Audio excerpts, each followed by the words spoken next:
Prime Minister Ranil Wickremesinghe spoke on media freedom yesterday. Media freedom will exist only if there is democracy in the country. If democracy is established, media freedom will also be established. As a government, we are dedicated to protect these rights. We need to continue on this path. Who speaks about Lasantha Wickrematunge? Who speaks about Ekneligoda? I would like to ask, looking at the past 2 years, how many newspapers wrote on this? I like to ask you to take that as a marker and work accordingly. I would like to say that media freedom was won through the struggle of the people. It can only be lost by the media. Do the Prime Minister's statements speak of the reality?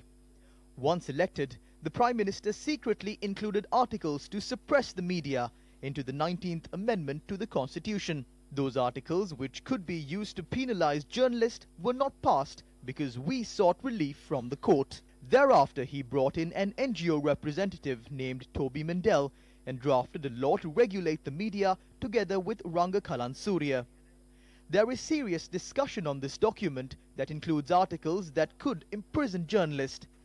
Who made promises to investigate the killings of journalists and cases of intimidations and is purposely delaying those investigations? Yesterday, the Prime Minister said the law has been enforced to the fullest extent on the 16-year-old child. We hope the Prime Minister would show the same measures being taken on the incident where a person was detained in a torture room and disappeared forever. I know this government would never bring the Rajapaksas, who are the criminals behind Pragit's disappearance, before the law.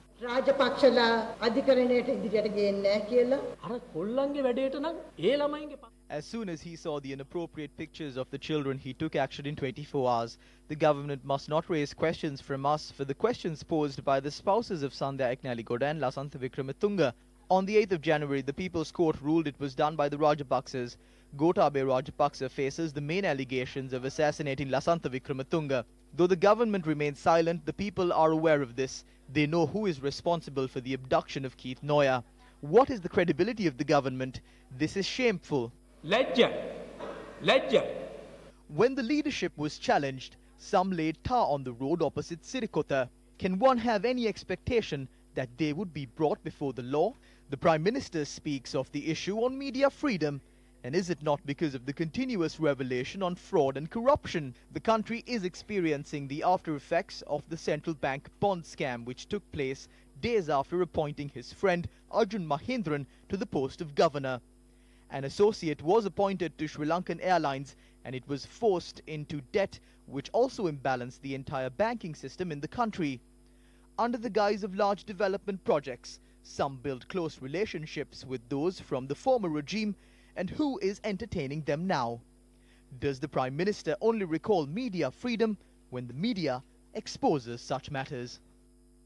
The crows are not in their nest anymore. They are speaking before the media. Why? Because some of them want to come back to the throne. Recently, former Defence Secretary Gotabaya was seen wearing a green cloth over his shoulder at a Muslim event. They have no shame. They wear the shawl for something else. These crows keep screaming. They want to send the government out, or they will send them out. There are those who want to come back to power. These are all empty bags carried by both sides.